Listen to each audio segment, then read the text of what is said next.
Good morning, esteemed heads, colleagues, and participants.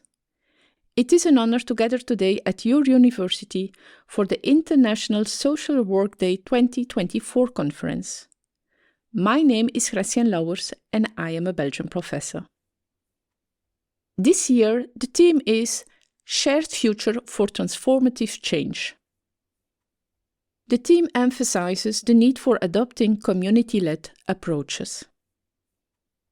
I will discuss community-led approaches to inclusive education with the aim of creating more inclusive educational environments where all children can be successful. Why do we need inclusive educational environments? Because all children need quality education to lead fulfilling lives.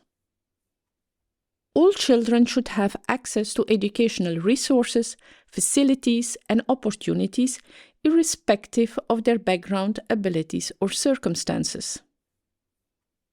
This can be problematic because of the increasing prevalence of children with special educational needs attributed to the rise in diagnosis of autism and related disorders. An increase in the number of children with special educational needs could lead to challenges in accessing the required resources and support services tailored to their individual learning needs. Moreover, not all children start from the same position or have the same needs. Some children are economically disadvantaged, others are disabled individuals, and some belong to the ethnic minorities. Fair treatment tackles inequalities, ensuring all children receive necessary support to fulfill their potential, irrespective of background.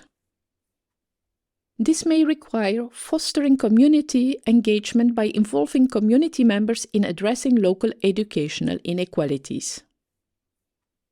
Inclusive education ensures that every child, regardless of ability or disability, has the fundamental right to access mainstream schooling.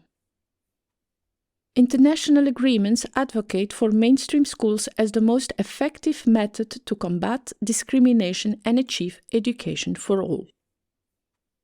Mainstream schools have the responsibility of accommodating the educational needs of students with diverse abilities and learning styles.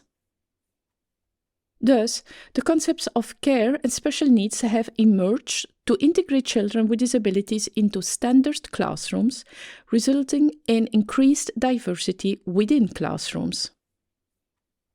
Some parents or students favor special schools because these schools tend to offer tailored environments.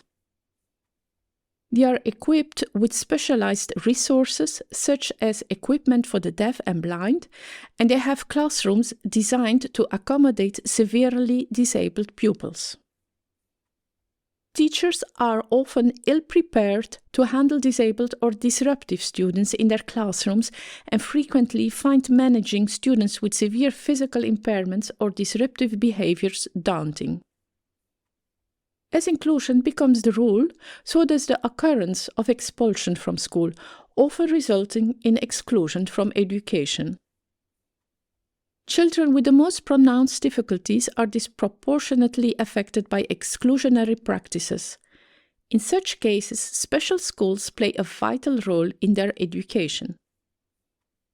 Despite widespread support for inclusive education, its practical implementation presents challenges.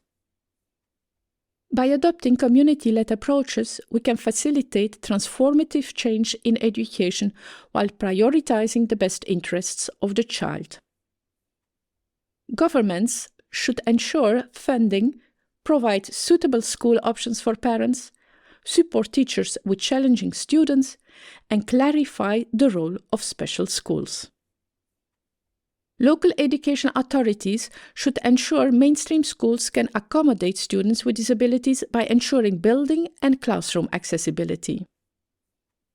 School principals should ensure safe spaces for students with special needs, free from discrimination or prejudice, and challenge stereotypes and biases within their schools. Early intervention is crucial for identifying and addressing disabilities or learning difficulties early on. implementing strategies to prevent challenges from becoming barriers to learning later, and providing critical support during key developmental stages. Teachers in mainstream schools should be provided with professional development in inclusive teaching practices, in principles of universal design for learning, and in support systems to remove barriers to participation for students with disabilities. Authorities should acknowledge parental demand for special schools for children with severe disabilities, ensuring a balanced mix of mainstream and specialist education. Collaboration among educators, parents, and NGOs can support teachers in meeting the individual learning needs of students with special requirements. In conclusion, most countries now prioritize the inclusion of all children in education. However, enforcing it remains a challenge in achieving transformative change in education for all. It is the role of communities to prevent subjecting children with special needs to undue hardships and ensure that each child has a place in education. Thank you. I wish you all a fruitful conference in Khovd province, Mongolia.